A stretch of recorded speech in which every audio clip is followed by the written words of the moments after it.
Everybody, welcome back to the channel. It is Rowan here with RQ Airsoft, and as you can see in today's video, we are doing something a little different. It is not a review, it is not a pistol review, it is an internal review of my fully upgraded VFC Avalon.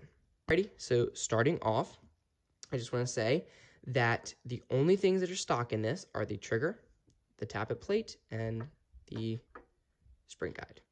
Okay, so without further ado, let's get right into it. So, starting with our spring setup, we have, like I said, the stock VFC Avalon spring guide with ball bearings.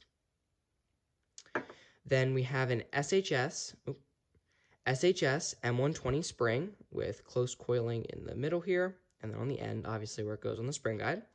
Nothing too exciting about this. Really nice quality, really nicely polished, very good springs. I will tell you guys, though, they are longer than the standard spring, which is obviously fine for me. It gives you a little more FPS, but I just wanted to mention that. Okay. And I will list all these parts down in the description below if you're looking to build a similar gun to this. And before we get into the gearbox, I wanted to get into the extras or the other parts of the build that are not specifically in the gearbox. The most important, obviously, being our motor. So I am running an SHS high torque 16 TPA motor. These are amazing. They are almost, I would say, closer to not like a ridiculous like Franken torque motor, like 22, 28 TPA, like not anything like that. This is a great balance motor, I would say, but it's a little more torquey than a normal motor. These have amazing torque, great magnets, and they actually put out a really nice rate of fire. With the gear set I'm running, which I will talk about later, I am getting around an 11.1 LiPo, which I will again talk about later. I am getting around 32-ish, 35, somewhere in that area, rounds per second, which is really good. So I really recommend these motors. They are very nice. Then speaking of battery, I am running as you can see, actually you can't see, it's out of the frame, but this gun is wired to Dean's. So I'm running a TAT2 25C 1200 milliamp 11.1 LiPo. Really great batteries. They shoot crazy fast on auto. So yeah, really nice. Then another additional thing I have in this gun is this MOSFET. Now, this I have not programmed yet. I am not 100% going to say I'm going to use it all the time on the gun. But this has so many possibilities. I will link to, you can find this on Amazon. I have the Dean's one, obviously. And this is just a programmable plug-and-play MOSFET. Goes right into the battery and then into the gun. And yeah, there's so many things you can set with this. So, burst, pre-cocking, sniper mode, milsim, delays, all kinds of things. So, yeah, as I was saying, really nice. I don't know if I'm going to use it all the time, but yeah. And it has LiPo and all that kind of stuff protection. So, yeah, you can run up to a 14.8 or 16. I think 16 volts is the max, which obviously I would never run in it. But, yeah, so these are really cool. I will link one down in the description below. Okay, so now onto the gearbox itself. Here's the other side of it. This is a VFC gearbox, just stock gearbox with the stock 8mm ball bearing bushings.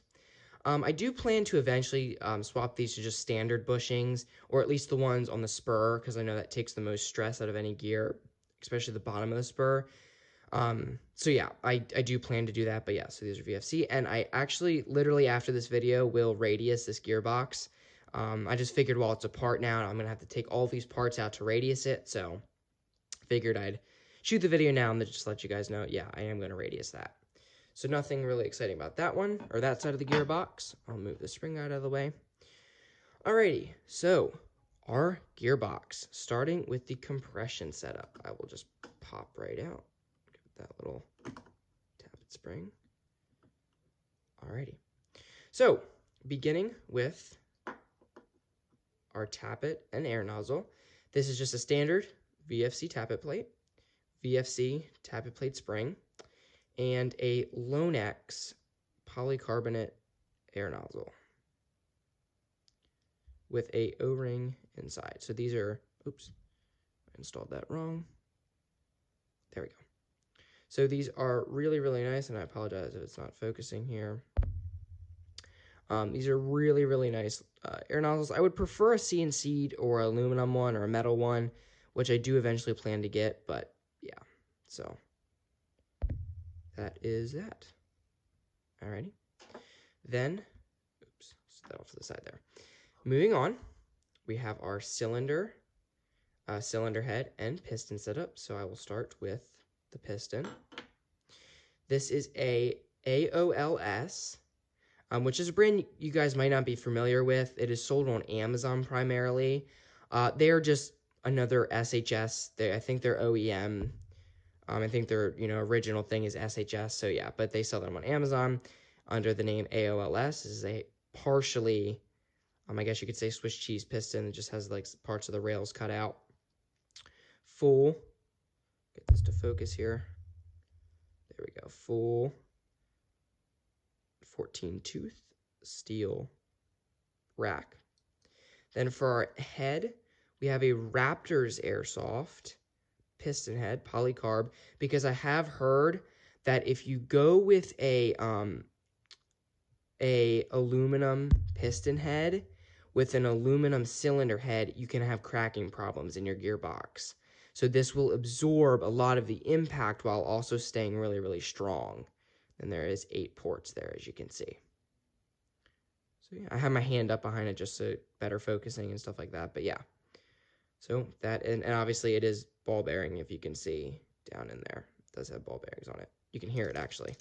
There you go. So yep, that is my piston. Set that off to the side. Then for my cylinder, we have an SHS cylinder with ports in the back here, steel cylinder, and a Lonex double O-ring CNC'd, really, really nice piston head. I absolutely love these. Alrighty, so that is I'll assemble that back up here. That is our